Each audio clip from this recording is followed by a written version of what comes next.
My brother's girlfriend smirked. "Don't think about crashing here at their housewarming party." And my dad told me to let it slide. So I said, "Actually, you will be asking to crash at my place." I'm 34, grew up in Northern Virginia, now living in D.C. And if you ask my family, I'm the quiet one, the dependable one, the one who will answer a 3 a.m. call, loan you money without a second thought, and help move your couch 3 times because you didn't like the first apartment's lighting. I never minded being that guy, the background player in everyone else's story. But there's a funny thing about always being underestimated. Eventually, people forget to watch their mouths around you. My younger brother Connor just bought a condo with the help of our parents. And when I say help, I mean they basically handed him a down payment on a silver platter after he got a job that lasted, I kid you not, 3 months. My mom called it an investment in his future. Funny, when I started my business out of a basement, they called it a risky phase. That risky phase now has 12 employees, government contracts, and 3 letters after its name. But I never bring that up. It's just not who I am. Anyway, Connor's housewarming party was last Saturday. It was one of those awkward, obligatory family things where everyone brings wine, pretends to like the hummus, and comments on the crown molding. I showed up a little late. Not intentionally, traffic just sucked. And the moment I walked in, Connor's new girlfriend, Avery, gave me a once-over, like she was scanning a barcode on clearance clothing. She was all smiles and fake cheek kisses, but you could see it in her eyes. The judgment. The kind that's sugar-coated in every word, but sharp enough to cut you clean if you're not careful. "Oh, you made it," she said, tone syrupy sweet. "We were starting to wonder if you were crashing here now that Connor's got a place." She laughed, not like it was a joke, but like it was an inside joke she assumed everyone else was already in on. Connor chuckled.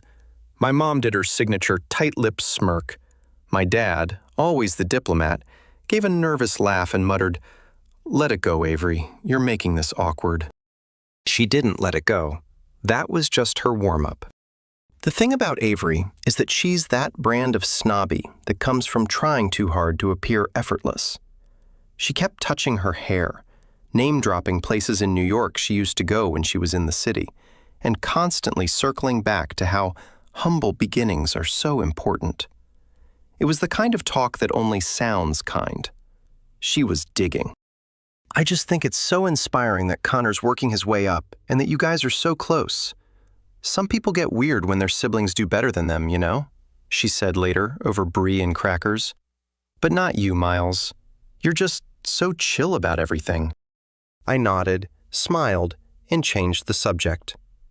I always change the subject. It's a habit now, like muscle memory. But she wasn't done.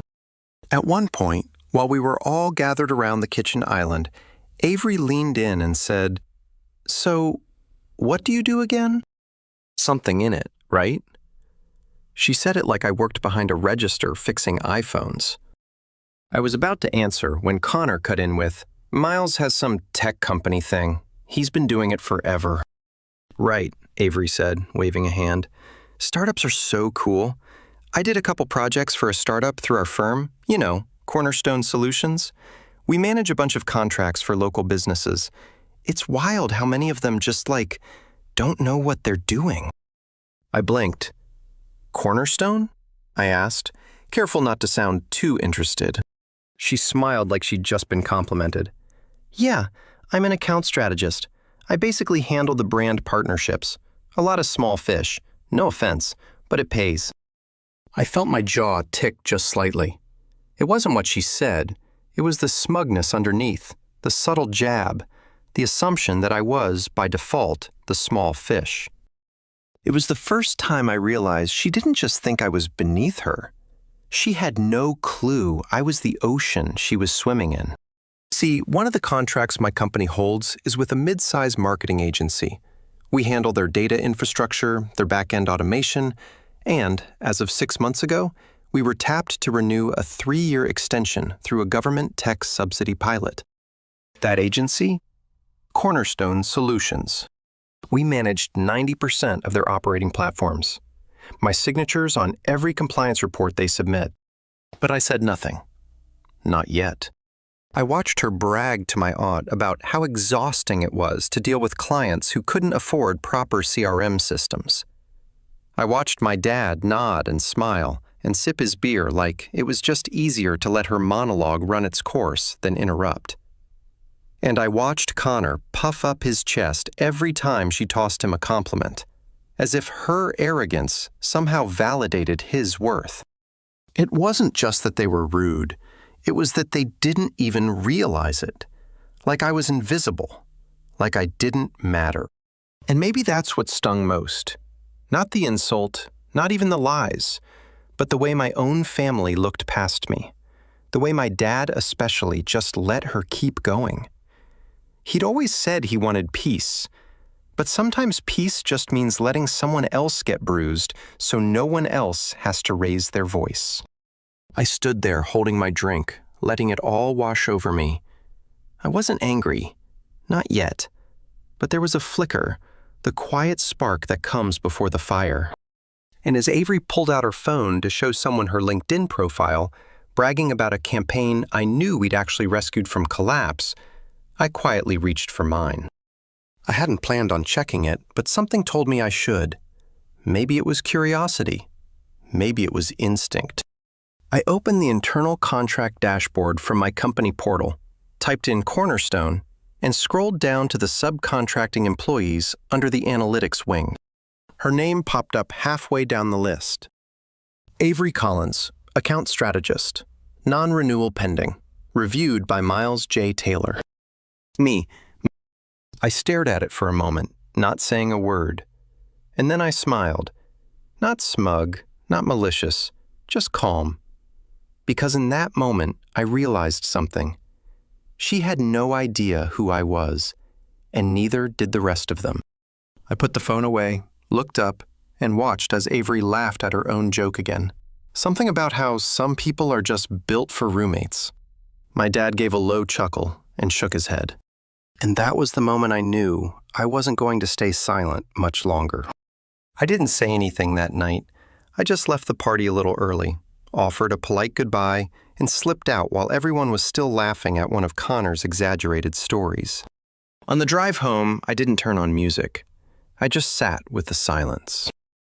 I wasn't even angry. Not really. It was more like tired. Tired in that way where your body isn't sore, but something in your chest feels heavy, like someone's been quietly stacking bricks there for years. It wasn't just Avery. She was a symptom. The bigger thing, the real thing, was my family. For years, they treated me like background noise, like wallpaper, useful when they needed something, invisible when they didn't. When Connor failed out of college, who helped pay off his private loans under the table to protect his credit? Me. When Mom's car broke down and Dad was out of town, who drove 4 hours with a borrowed trailer and got it towed for free? Me. When our Aunt Denise was in the hospital and nobody else could get off work, who sat with her 3 nights in a row and brought her crosswords and ginger tea? You get the picture. And not once did they say thank you. Not once did they ask if I needed anything. I think in their eyes, I was already the responsible one, the one who had it all figured out. So why bother? But what they didn't realize, or maybe didn't want to realize, was that the reason I was doing okay was because I'd had to figure it out alone. No safety net, no bailout. While Connor coasted on every excuse in the book, I was building a business out of my garage, eating canned soup and learning code at 2 a.m. because I couldn't afford to hire help. The Monday after the party, I got an email from HR at Cornerstone requesting a formal performance review signature for Avery's contract. It had been flagged for review because she'd missed 2 campaign deadlines, and there were client-side complaints about communication delays. The irony was so rich, I almost laughed. I didn't sign it right away. I bookmarked it, sat with it. Then Tuesday, I got a text from my mom. Connor's got a big interview Friday. Can you help him prep? He said you're good at that kind of thing. Maybe help him tweak his resume. Proud of you, too. I stared at it. No hello, no how are you. Just a request wrapped in a compliment, like a spoonful of sugar to make the guilt go down easier. I didn't respond. Wednesday night, Connor called me. I picked up. Yo, Miles, you busy? Not really.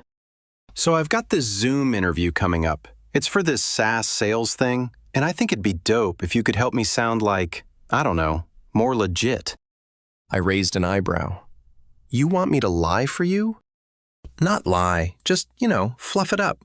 I mean, you know how this stuff works. You talk circles around these tech people all the time. I paused. Connor, do you even want the job? Dude, come on, it's good money. Dad said if I lock this down, they'll help with the Tesla. I almost dropped my phone. Wait, they're buying you a Tesla? No, not buying, just helping with the down payment. Like an early birthday thing. I went silent. Hello? He asked. Yeah, I said. I'm here. Cool. So can you hop on Zoom with me tomorrow? Just run through some fake client objections and, show me how to close. I said yes, not because I wanted to, but because I needed to see just how far this would go. Thursday came and went. We did the Zoom. I gave him tips, watched him write them down like a kid copying homework. He kept asking things like, how do I make it sound like I understand KPIs? And, should I say I'm good with CRM, even if I don't know what that means? That night, I got another text from my mom. So proud of Connor lately. He's really finding his stride. Reminds me of your Uncle Pete when he was young. Real go-getter. You boys are finally both doing great. Family's proud. I didn't reply. Friday, I logged into the client portal and checked the status of the Cornerstone contract. Avery's file had a note from their project manager. Apparently, she'd mishandled a cross-channel campaign, and the agency had to comp the client with a $5,000 credit to keep them happy. She hadn't mentioned that at the party. I still didn't touch the file. Not yet. The final straw came Saturday. I stopped by my parents' place for lunch. They'd invited me, and after dodging texts all week, I figured I'd face it head on. The second I walked in, I could smell something baking. Probably that dry lemon cake Mom made when she wanted to show off. Connor was already there, lounging on the couch, sipping from a bottle of kombucha like it was champagne. Avery was there too. I froze for a second in the hallway. She looked up and grinned. Look who finally showed up, she said. Guess you can afford gas money. My dad chuckled from the kitchen. Avery, come on. She leaned in like it was a secret. I'm kidding. You know I'm joking, right, Miles? I'm not trying to start a class war or anything. I said nothing, just smiled and sat down across from her. She launched into another story about some influencer client she was hand-holding through a rebrand, clearly performing for the room. Connor nodded along like a proud boyfriend. My mom placed a plate of that dry cake in front of me like it was a peace offering. And then it happened. Avery reached into her bag, pulled out her laptop, and said, Actually, Miles, this is hilarious, but I think one of your campaigns came across my desk this week. Some tiny firm called MJT Systems? Connor laughed. Yo, that's you, right? I stared at her. That's mine. Yeah, she blinked. Wait, seriously? You work there? I own it. She froze for a beat. Oh, huh. I guess I didn't connect the dots. Don't worry, I said casually. Most people don't. Connor leaned forward. Wait, but you don't own it? Yeah, started it 10 years ago. Avery tried to recover. That's cool. So you're like what? CEO? Something like that. Mom clapped her hands, beaming. See? That's why I said we're proud of both our boys. Everyone's doing great. Avery narrowed her eyes. Well, small world. We've actually been reviewing some of your systems. There's been some redundancy on the back end, just so you know. I raised an eyebrow. Redundancy? Yeah, she said, flipping her laptop open. Your cloud stack. It's not optimized for cross-platform CRM integration. Just saying. We flagged it. Connor let out a low whistle. Damn. You gonna let her come for your company like that? I smiled. And then I reached into my own bag, pulled out my phone, and tapped the dashboard app, turned the screen toward Avery. Her name, her department, her pending termination notice. She stared at it like it was a ghost. I didn't say a word. And that silence, that awful ringing silence, was the moment everything changed. The look on Avery's face said everything. Her lips parted slightly, the smug confidence drained from her expression like someone had pulled the plug. She stared at the phone in my hand for a beat too long, and then, in true performative fashion, gave a sharp, awkward laugh as if she was the one in on the joke. "That's hilarious," she said. "Where do you even get that?" I didn't answer, because I didn't need to. Connor leaned over the screen. "Wait, hold up. Is that real? Like, really real?" Still, I said nothing. I just sat back in the chair and took a slow sip of the room temperature lemon water my mom had given me. Let it burn a little on the way down. Avery quickly shut her laptop and tucked it into her bag, suddenly very interested in checking something on her phone. My dad, meanwhile, cleared his throat like he was about to say something, then chose not to. And my mom, ever the peacemaker, nervously started talking about the casserole she planned to make next weekend, like that would erase the tension humming in the air. I finished my slice of dry cake and left not long after, saying I had work to do, which was true, but not in the way they assumed. The ride home felt different this time. Not quite clean, like I'd finally taken a deep breath after years of shallow ones. But beneath that, there was something else, too. A hollowness I hadn't expected. Like I'd finally hit back after years of swallowing my pride. But the satisfaction didn't sit the way I thought it would. That night, I lay awake longer than usual. I kept replaying the look on my dad's face. Not surprised, not defensive, just disappointed. Not in her, in me. And that's what cracked something open in me. Because somewhere deep down, some part of me was still that kid looking for approval, still waiting for the nod, the pat on the back, the "we see you." And instead, all I'd ever gotten was the same old silence. Or worse, thinly veiled disappointment masked as neutrality.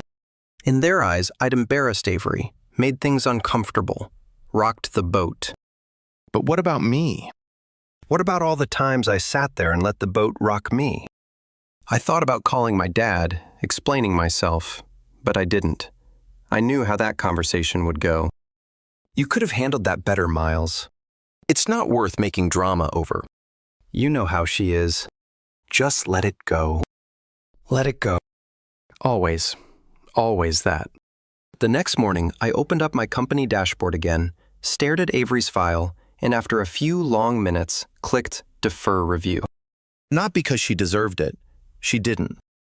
But because I didn't want to be the villain in a story they'd already written me into. I didn't need to burn her. Not yet. I just needed space. But space was hard to come by.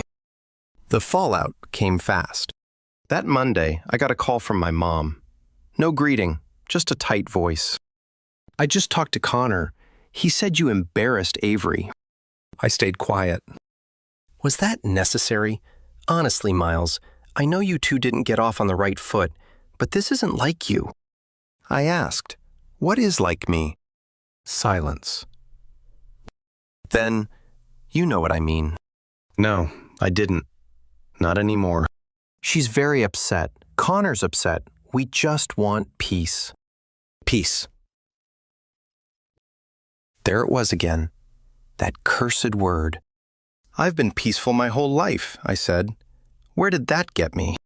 She didn't answer, just sighed, then told me she hoped I'd apologize soon so this didn't turn into a thing. I hung up after that. I didn't yell, didn't argue.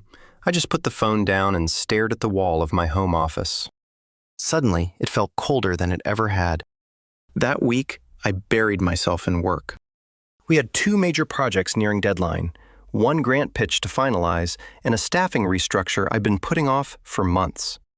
I should have felt productive, but I didn't. I felt numb. Every message from my mom was clipped. Every call from Connor went unanswered. I skipped a Sunday dinner for the first time in years and didn't even text to say why. And not once did any of them reach out just to ask how I was doing. It was all about Avery, her feelings, her embarrassment, her misunderstood sense of humor. Meanwhile, I was sinking. I didn't realize how badly I needed my family to just see me until it became clear they never really had. And now that the illusion had shattered, I didn't know what to do with the pieces. One night, about a week after the party, I got a text from an old friend, Kayla. We hadn't spoken in months. She used to work with me back when I had 2 employees, and we worked out of a converted basement in Alexandria. Hey, stranger. Heard through the grapevine you're still saving the tech world one over-engineered platform at a time. Coffee sometime? I hesitated, then typed back. Only if you're paying. We met up 2 days later. She looked exactly the same. Denim jacket, sarcastic smile, eyes that missed nothing. We caught up over burnt espresso and stale croissants in a half-empty cafe. At some point, she leaned forward and said, "So, what's up with you lately? You look like someone who just realized their dog has been secretly judging them." I laughed, actually laughed, and told her everything. Not the polished version, not the business owner filter. Just me. The ignored older brother. The disappointment. The "you're doing fine, so shut up" guy.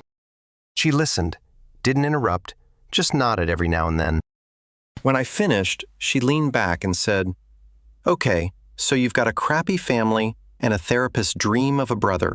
Join the club. You want a sticker?" I blinked. "Excuse me?" "You heard me. Look, I'm not saying they're not jerks. They are. But you've spent so long being useful that you don't even know what it feels like to just be." I didn't know what to say. "You're allowed to be angry, Miles. You're allowed to stop carrying everybody."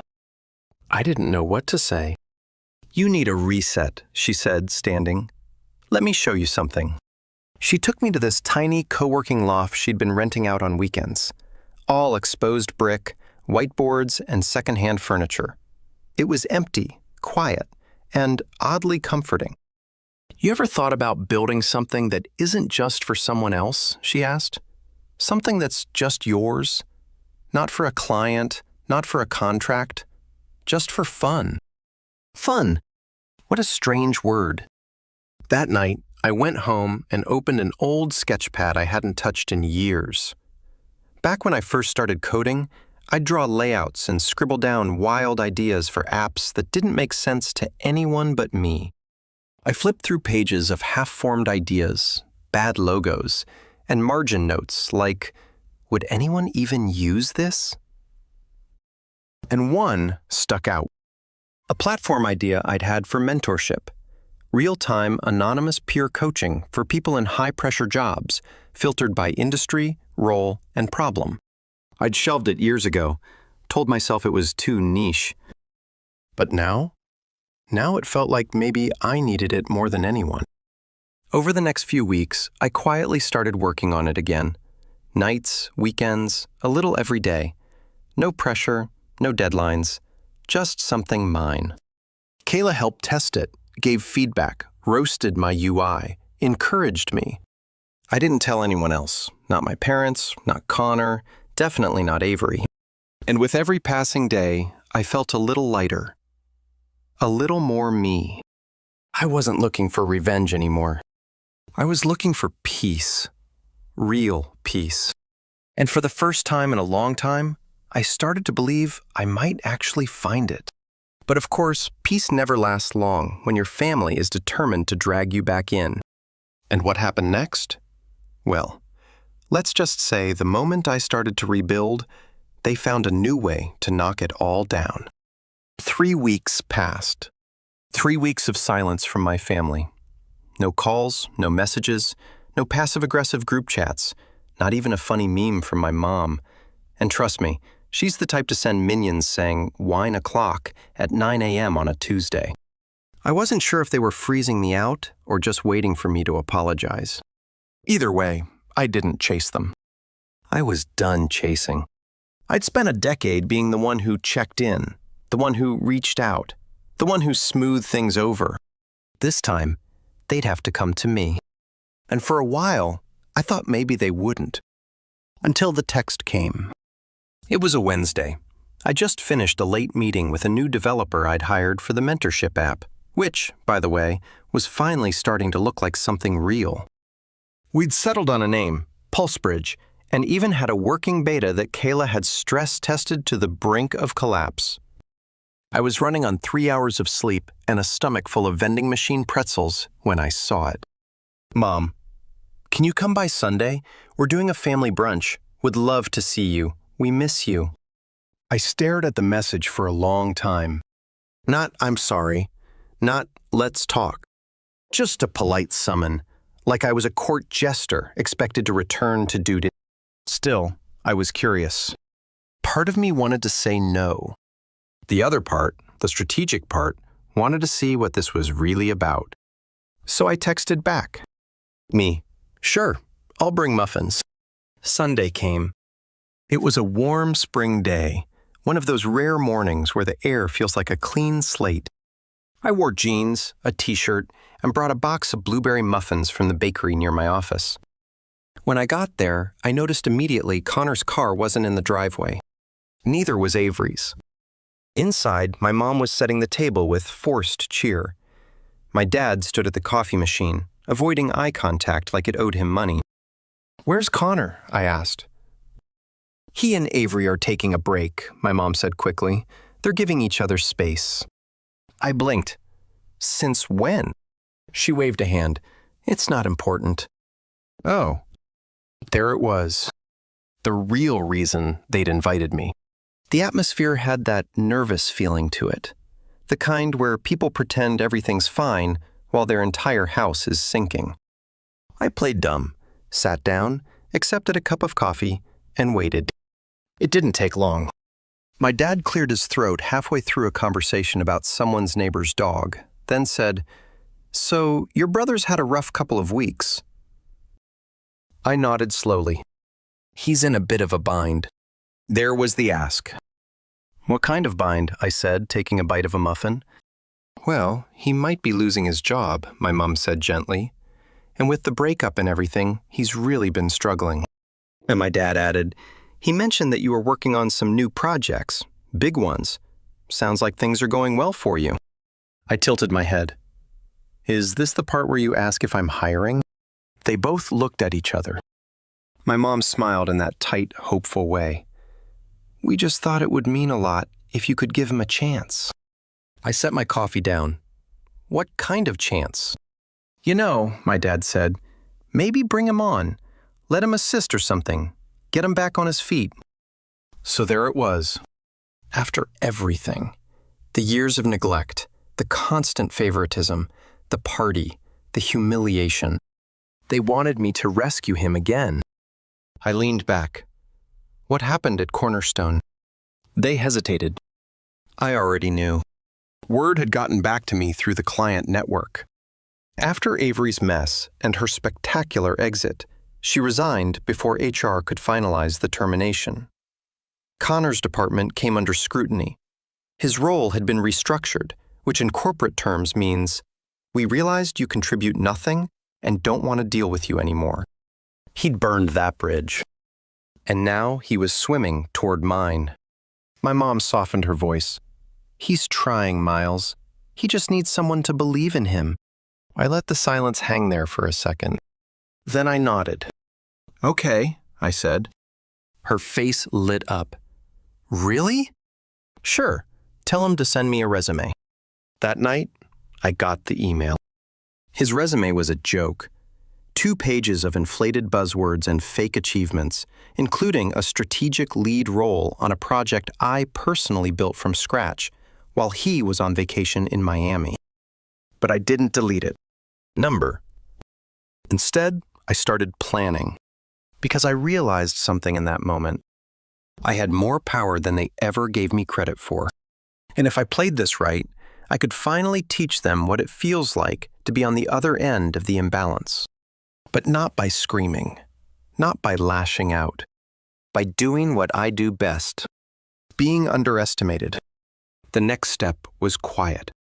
I reached out to Kayla, told her I had a weird favor to ask. I needed her to act as a recruiter, fake name, fake firm, and call Connor about a position at a fast-scaling tech startup looking for a hungry SDR with grit. The kind of job that sounded flashy and fun, but was ultimately high pressure and all smoke. Kayla laughed. So you're giving him the rope? I'm just showing him the edge, I said. Whether he trips or jumps is up to him. Meanwhile, I sent him a polite rejection from MJT Systems, said we weren't hiring at the moment, but wished him the best. Within a week, Kayla, under the name Rachel, reported back. Connor had jumped at the bait. He'd scheduled an interview, even bragged about how he grew up around tech and had inside connections in the industry. It was going exactly as expected. The trap wasn't the job. The trap was what would come after. While that played out, I kept working on PulseBridge. We pushed the beta out to a few nonprofit orgs who agreed to try it internally. Feedback was incredible. Real people were using the platform to navigate burnout, workplace stress, and leadership gaps. For the first time in a while, I was building something that mattered. Not just for profit, but for people. It felt good, clean, free. And then the final piece fell into place. One of our major contracts at MJT, a citywide education initiative, had recently been passed off to a new partner firm for implementation. That firm? A boutique consulting agency co-owned by someone who used to work with Cornerstone. Guess who they just hired as a junior contractor? Avery. Small world, right? I ran into her at a conference mixer. She didn't see me at first. She was talking animatedly about her new start and how toxic environments make you stronger. I stood nearby sipping my drink until she turned and locked eyes with me. Her face froze. I gave a small nod. No smile, just enough to remind her, I see you. I always see you. And then I walked away. Because the real setup wasn't about humiliating her. It was about showing her that no matter where she went, she'd always be walking through doors I built. Now, everything was in place. Connor had bitten. Avery had stumbled. My parents had no idea the game was even happening. All that was left was the final move. And trust me, it was coming. The week it all came together, I barely had to lift a finger. Connor had been hyping himself up in the family group chat for days. Not to me, of course, just to Mom and Dad. Big tech opportunity. He kept calling it startup energy, but with real capital. He dropped buzzwords he didn't understand and humble bragged about his third-round interview with a fake recruiter. My mom responded with prayer hands emojis and told him she always knew he'd find his lane. I didn't say a word. It was surreal, honestly, watching it unfold like a slow-motion car crash where you already know the outcome. Because here's the thing. I wasn't setting him up to fail. I wasn't faking a job offer or stringing him along for the punchline. The job did exist, technically. Kayla's recruiting firm had been a test branch for PulseBridge, designed specifically to simulate high-pressure work environments and track how applicants responded under stress. It was opt-in, of course, part of a controlled research pilot we were running with transparency clauses buried in the terms. But let's be real. Connor never read those. He just clicked agree and started performing. His role was a 10-day contract, trial basis, commission only. The kind of position real grinders use to prove themselves, not trust fund babies trying to cosplay as entrepreneurs. By day 3, he was already complaining. They're on me like every hour, he texted my dad. Want updates like I'm some robot. Not cool. Whole place is chaotic, man. They need structure. Oh, the irony. By day 6, Kayla called me. He tried to sell the software to a competitor, she said, stifling laughter. Like actual cold outreach to another firm. Said he had connections and thought it'd impress us. And we flagged it, put it in the report, let him twist. I didn't even have to ask what came next. On day 10, he was formally let go via a performance email. Respectful, honest, and signed by Rachel with a generic HR footer. He was livid. My mom called that night. I let it go to voicemail. Her voice sounded tight, accusatory. I don't know what's going on with that company Connor worked for, but he said it was the most toxic place he's ever been. People yelling at him, confusing tasks. They just dropped him without warning. Can you believe that? Oh, I could believe it. But I wasn't done yet. Not until I told them the truth and made sure it stuck. The opportunity came that weekend during what was supposed to be a family check-in brunch. My mom insisted it would clear the air and bring everyone back together. I didn't trust it, but I said yes. I'd been patient long enough. We met at a little diner they liked. White tablecloths, fake flowers in mason jars, a chalkboard menu written in pastel. I showed up 5 minutes early. They showed up 20 minutes late. Connor strutted in, wearing sunglasses indoors, like he was trying to disguise failure as fashion. My dad gave me a stiff handshake. My mom hugged me a second too long, like guilt was perfume she could rub off on me. So, my mom said once we were all seated, I know it's been tense, but we're still family, and that means something. I sipped my coffee. Connor leaned back in his chair. Look, man, I don't know what's going on with you lately, but I get it. You're successful or whatever. Congrats. But don't act like you're better than us. I raised an eyebrow. Is that what you think I've been doing? He shrugged. I'm just saying it's not cool to look down on people. You embarrassed Avery, then acted like I was some loser for needing help, like you've never had a rough patch. I stared at him for a long moment. Then I reached into my bag and pulled out a small black folder, set it on the table, slid it toward him. What's this? He asked. Your rough patch documented. The past 10 days of your big tech opportunity. Every interaction, every skipped task, every failed assignment, complete with timestamps. He flipped it open, confused, then slowly paled. My mom leaned over. Wait, how did you get this? I didn't get it, I said. I commissioned it. Silence. What? Connor asked, voice thin. I own the pilot program you just failed out of, I said calmly. Pulsebridge. It's mine. You didn't get recruited. You got studied. My dad stiffened. You what? I gave you the chance you asked for, I said, turning to Connor. I reviewed your resume. I watched your interviews. I gave you a real opportunity to show who you are when nobody's holding your hand. And you blew it. Connor looked like he'd been slapped. You set me up. No, I said. You set yourself up. I just finally stopped padding your fall.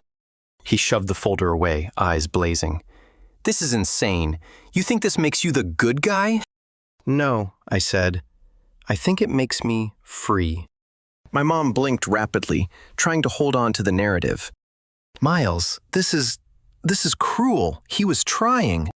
No, Mom. I was trying for years while you ignored me, while you praised his every stumble as if it were a leap, while you watched me carry this family and still asked why I wasn't smiling more. I stood up, voice steady. I'm done being the background character in a story I wrote. They didn't follow me out, didn't call after me, just sat there, stunned, and I didn't look back. That was 6 months ago. Since then, I've cut contact, not out of spite, out of necessity.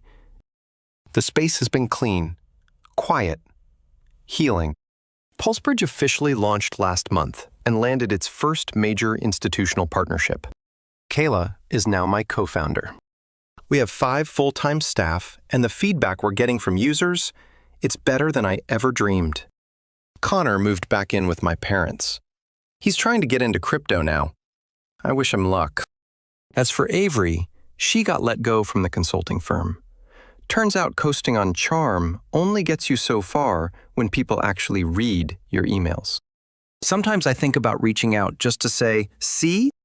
But then I remember the real lesson. I never needed them to see me. I just needed to stop shrinking for them. And the day I did that was the day everything changed. Because some bridges aren't burned out of anger. They're torched to light the road forward.